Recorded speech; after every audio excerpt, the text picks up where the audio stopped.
प्यारे बच्चों, Bhagwati PG college की ऑनलाइन क्लास में आपका स्वागत है। मैं बीएससी पार्ट सेकेंड मैथमेटिक्स में आपको डायनामिक के बारे में बताता था। तो डायनामिक में अपने पास जो सिलेबस है उसमें 3 यूनिट है। चैप्टर हमारे पास कितने चैप्टर है? चैप्टर फर्स्ट से लेकर के 9 तक है। पहला वेग त्वरण, दूसरा सरलरेखीय चैप्टर फर्स्ट है वेग त्वरण, वेग त्वरण। दूसरा है सरलरेखीय गति।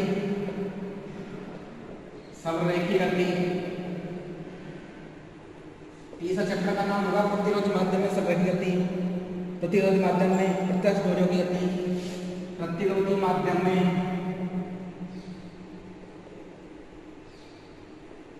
सरलरेखीय गति।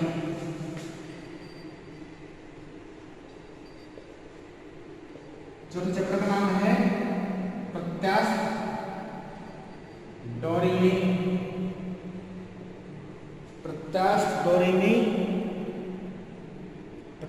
गति।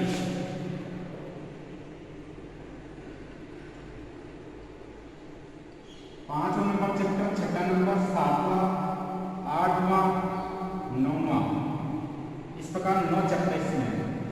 तो 5 और 6 चैप्टर का नाम 5वां नंबर है समतल वक्रों पर प्रतिबंधित गति। समतल वक्रों पर प्रतिबंधित गति।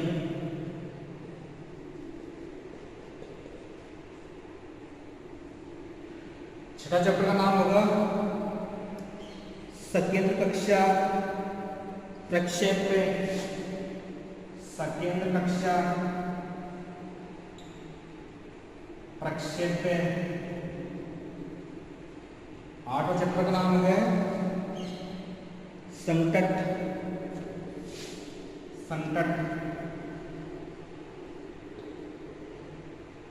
कोलिशन।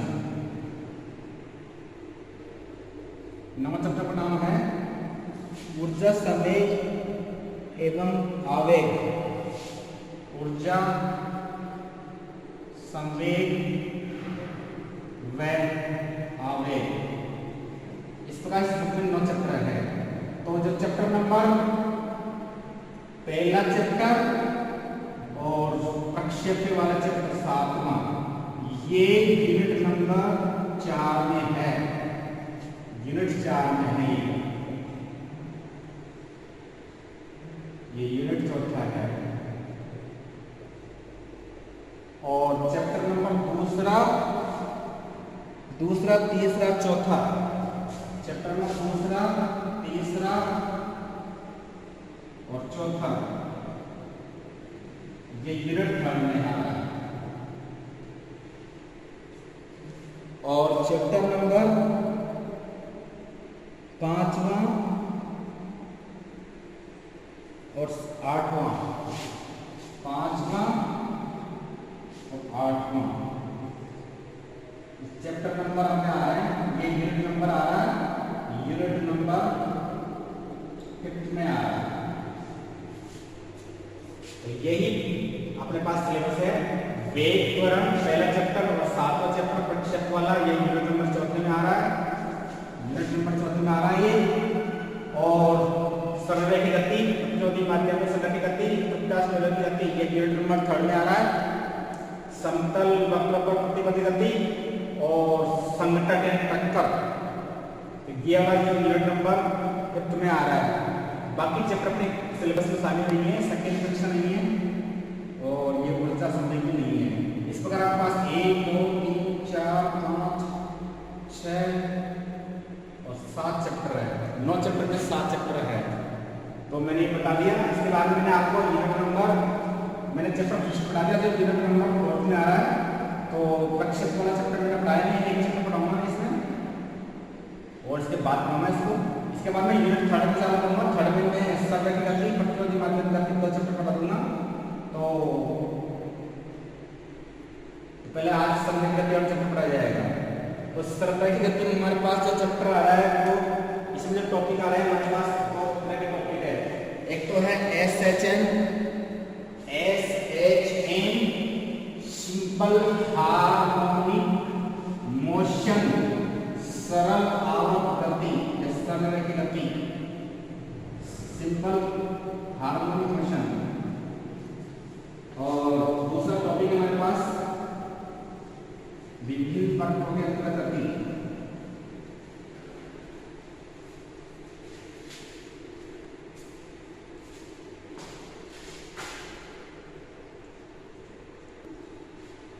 तो सरल की गति हमारे पास जो चीजें आ रही है वो आ रही है, पहला आ रहा है सरल की गति। तो इसकी परिवर्तनशील कण के अंतर्गत गति, यानी कि कोई भी त्वरण अगर परिवर्तनशील होता है उसके अंतर्गत गति क्या होती है। तो हमारे पास इसकी थोड़ी सी प्रस्तावना बता देता हूँ मैं। फिर इससे पहले वाला जो चैप्टर आपने उसमें पढ़ा था कि अगर मान लो एक कण एक सरलरेखा में अगर गतिमान है, अचर कण से गतिमान है, उसके अंतर्गत आपने पहले गति का अध्ययन किया है। यहाँ पे हम पिंडों के परिवर्तनशील त्वरण की, यहाँ पे जो पिंड का त्वरण होगा परिवर्तनशील होगा और उसके अंतर्गत सरल की गति का अध्ययन करेंगे। पहले जो त्वरण था वो समान था, अब की बार त्वरण परिवर्तनशील होगा। जब पिंड का त्वरण परिवर्तनशील होता है तो दूरी x, वेग v और t में से किसी एक या अधिक का फलन होता है। और ऐसे स्थिति में पिंड का पर जो क्रियाशील बल होगा, बल भी परिवर्तनशील होगा। तो P बराबर mf होगा, यानी कि P बराबर mv या P बराबर mf। यहाँ पे f त्वरण है, v त्वरण है। तो यहाँ पे इस चैप्टर में किसी पिंड की इस प्रकार की गति को हम परिवर्ती बल की अधीन सरल की गति कहते हैं। इस प्रकार की गति के अंतर्गत सर्वप्रथम हम सरल आवर्त गति का अध्ययन करेंगे, जो सरल होने के साथ साथ इम्पोर्टेंट भी है। तो सरल की आवर्त गति का अध्ययन करेंगे।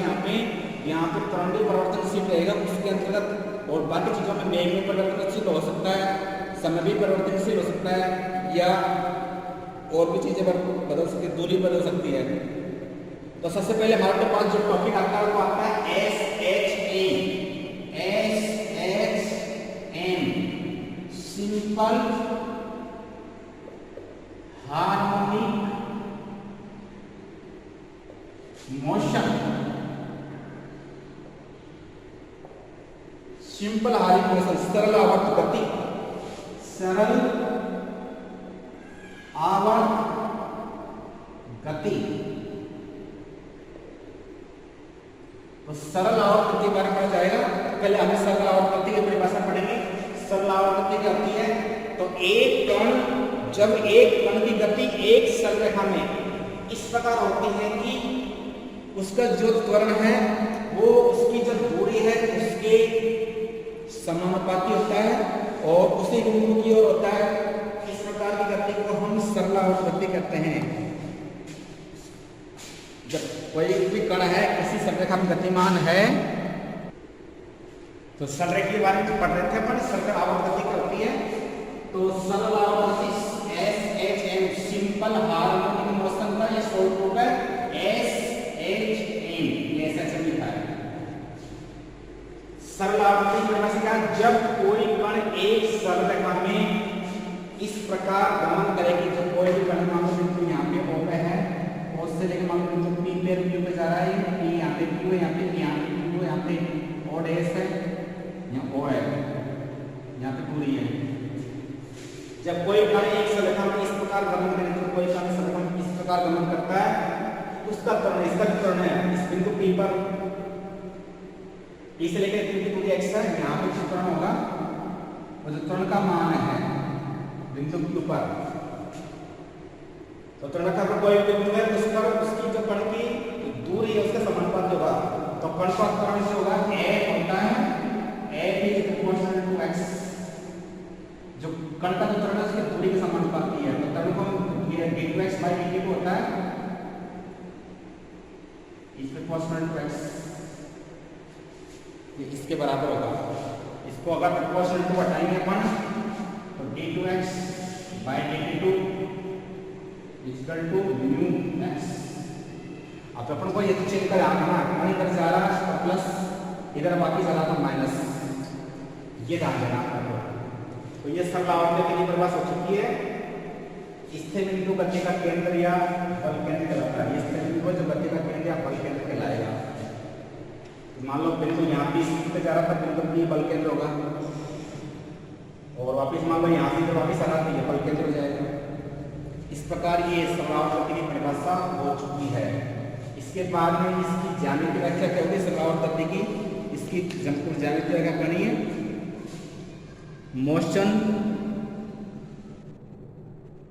Motion of a particle under SHM. अगला पॉइंट हमारे पास motion of a particle under SHM. Motion of a particle under SHM.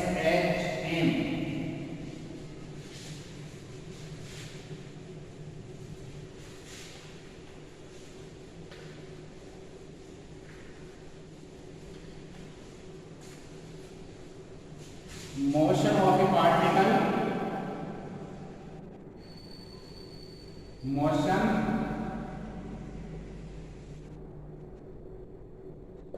Of a particle under SHM. सरल आवर्त गति के अंतर्गत किसी कण की गति, एक कण गति सरल आवर्त गति के अंतर्गत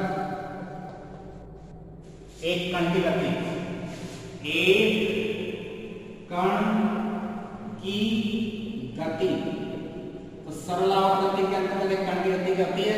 तो मान लेते हैं माना कि कोई भी कण है, कोई भी रेखा है ए डैश ओ ए, इसका किसी बिंदु यहाँ पे ओ स्थिर बिंदु है और टी समय पश्चात कण के बिंदु P पर है, OP का मान x है और कण का त्वरण जो है वो दूरी x के समानुपाती है और वो केंद्र O की ओर है।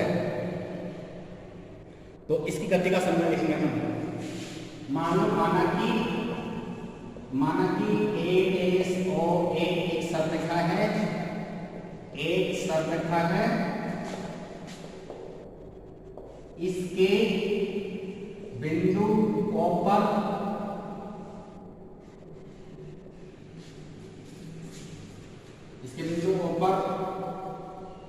कण, इसके जो बिंदु O है O पर, इसके बिंदु O पर कण स्थिर है तथा यहां से गमन करता है, यहां से गमन करता है। तो टी समय पश्चात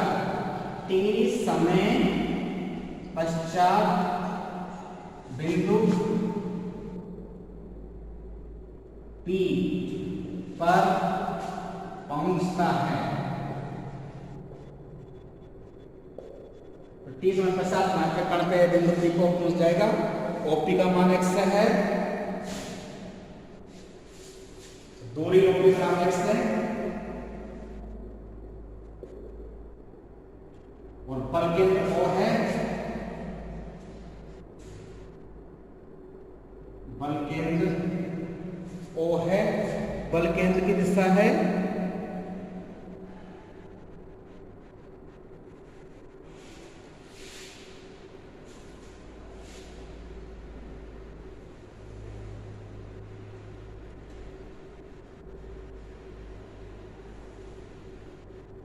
यहां से, मान लो यहां से ऐसे है, यहाँ बिंदु 1 है, यहाँ दूरी और है, यहाँ P है, यहाँ A है, यहाँ A है।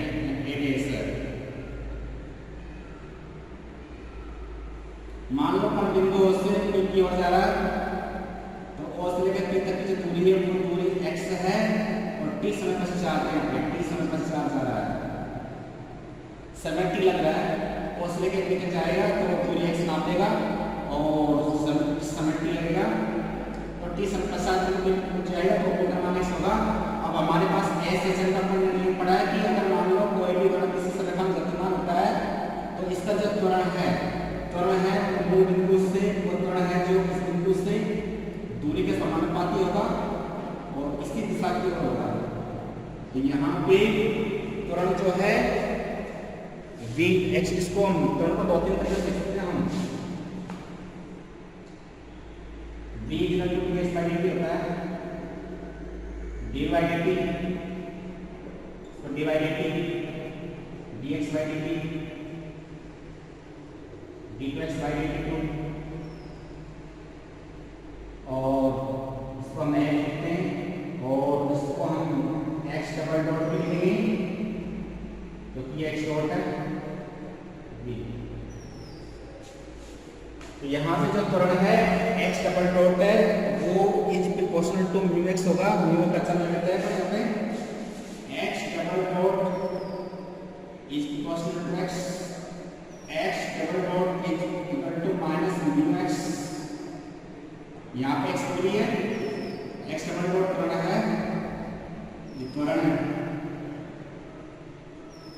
और यहाँ पे इसको प्रोपोर्शनल टू हटाया तो म्यू लगा दिया। चलिए म्यू से गुणा करेंगे इसको।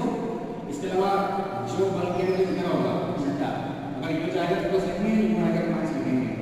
तो इसको हम लिखेंगे, इसको हम ये भी लिखते हैं, इसको v इक्वल टू इसको f डिवाइड डी को dv by dt dv by dx into dx by dt। तो dx बाई dt तो x का हो जाएगा ये, इसको v लिख देंगे v dv बाई dx, ये भी लिखते हैं हमारे v dv by dx dx by dt to minus mu x, इसको लिखते हैं v dv by dx v dv upon dx minus mu x. चरों का पृथक्करण करते हैं अपन, चरों का पृथक्करण करने पर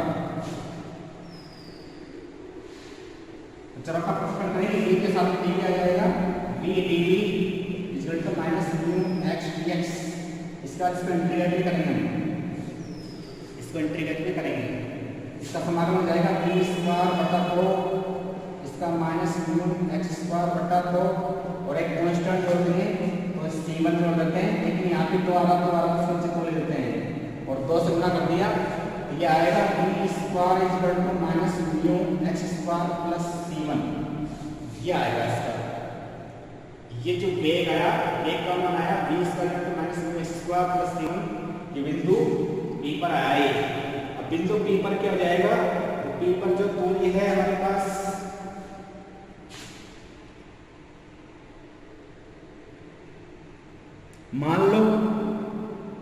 मान लो कर बिंदु A पर तात्कालिक परिमाण उसका मात्रा है। तो बिंदु A पर कण तात्कालिक अवस्था में आता है, विराम अवस्था में आता है। बिंदु A पर कण जो है, बिंदु A पर कण तात्कालिक विराम अवस्था में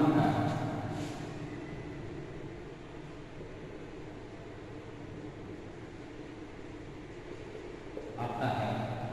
और A का मान A है, यहां से यहां तक की दूरी A है।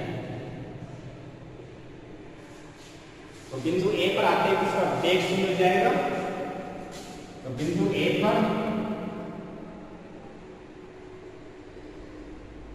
OA equal to A, V equal to 0, क्योंकि वेग शून्य हो जाएगा इसका और वेग शून्य हो जाएगा।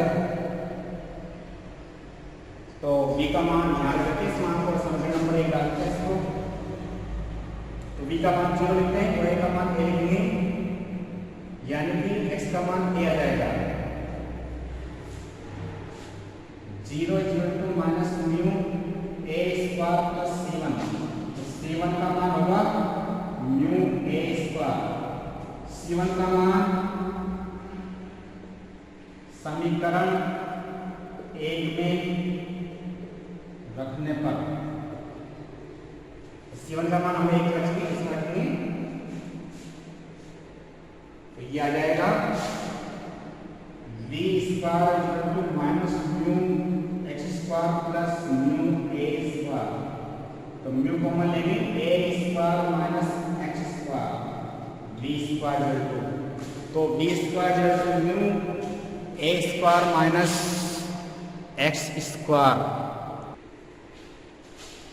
तो ये वेग का सूत्र आ गया, जो किसी भी दूरी पर कण के वेग को व्यक्त करता है, क्योंकि वेग का सूत्र है v square = a square minus square. अब हमारे पास दो केस है। अब हमारे पास दो स्थिति है, दो केस है। केस फर्स्ट में हम क्या लेंगे? केस फर्स्ट में से मान लो कण बिंदु A से विराम अवस्था से O की ओर गति करता है। जब कण A से विराम अवस्था से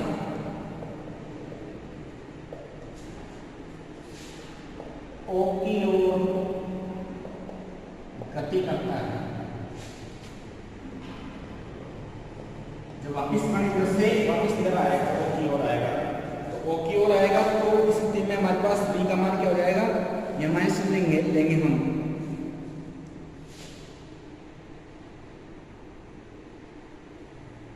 माइनस चिन्ह लेंगे इसमें, v = dx/dt = तो v स्क्वायर इसका वर्गमूल लेते हैं, v = -√μ, इसका वर्गमूल ले लिया, a square minus square minus ले लिया √a स्क्वायर माइनस स्क्वायर। इसके बाद में आपको इसका मान ज्ञात करना, t का समय ज्ञात करना, और समय के अलावा दूरी भी ज्ञात करनी है। इसमें v का मान लिखेंगे तो dx/dt minus √μ √a square minus square. चलो का पृथक्करण करेंगे, dx बटा √a स्क्वायर माइनस स्क्वायर, इसका माइनस चिन्ह है, माइनस √μ dt, इसका इंटीग्रल, इसका समाकलन a square minus x square dx, और इसके माइनस के चिन्ह को हम उधर ले लेते हैं, इसके माइनस उधर ले लेते हैं, dt = माइनस √μ dx बटा √a स्क्वायर माइनस स्क्वायर, इसका समाकलन हो जाएगा t = माइनस इसका ये माइनस चिन्ह आएगा तो इसके साथ हो जाएगा 1/√μ cos इनवर्स x/a, ये प्लस हो जाएगा, इस √μ को ले लिया हमको,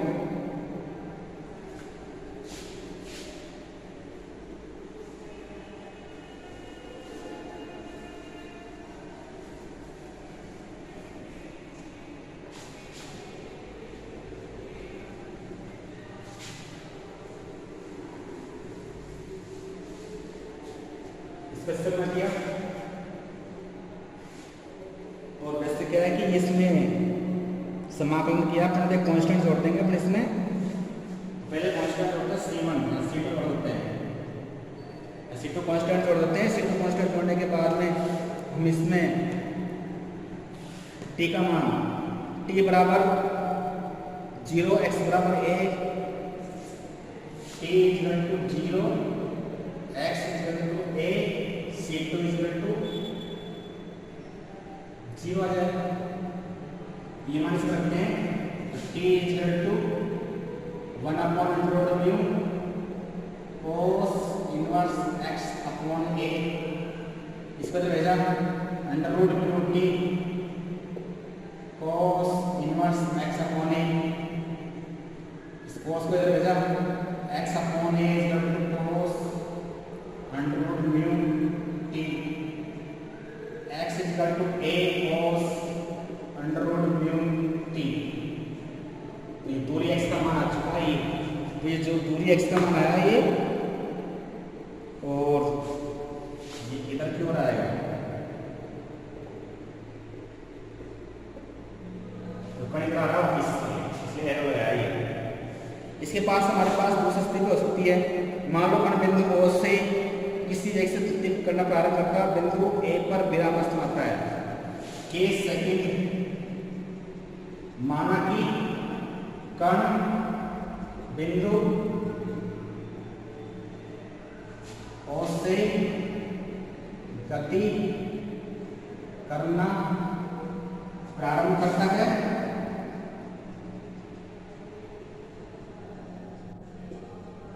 एक पर विराम अवस्था में आता है, विराम अवस्था में आता है।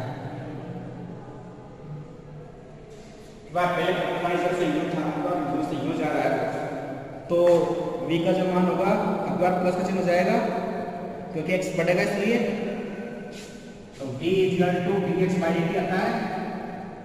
तो यहाँ माइनस चिन्ह लिया था, प्लस करेंगे √μ √a² माइनस a² dt को भेजा, dt = dx 1/√μ dx बटा √a² माइनस a² इसका इंटीग्रल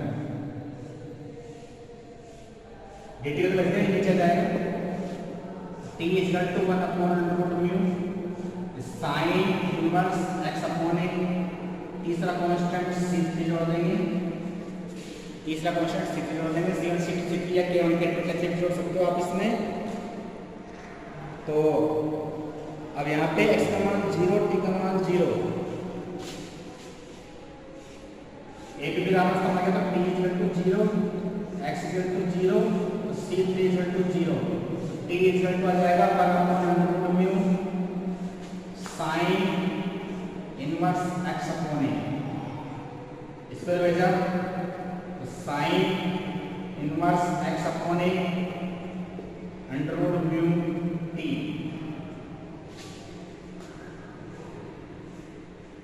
तो x/a = sin √μ t, x = a sin √μ t, वर्तन यूं रहेगा। तो ये भी दूरी का सूत्र है ये। तो समीकरण नंबर आपके पास एक समीकरण आ चुकी है, इसको समीकरण नंबर 2 डाल देते हैं, इसको 3 डाल देते हैं।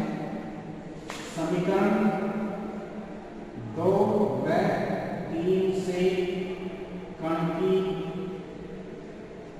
गति का पता चलता है अपन को, या कण की स्थिति का पता चलता है, कण की स्थिति का पता चलता है,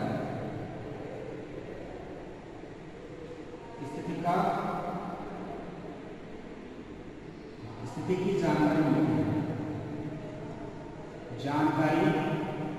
प्राप्त होती है। और ये एसएचएफ का बहुत इंपॉर्टेंट टॉपिक है, कभी स्टार्ट में यही रहता है। आज के वीडियो में बस इतना ही। आप हमारे वीडियो को लाइक करें, शेयर करें, घंटी जोड़ दबाएं। धन्यवाद।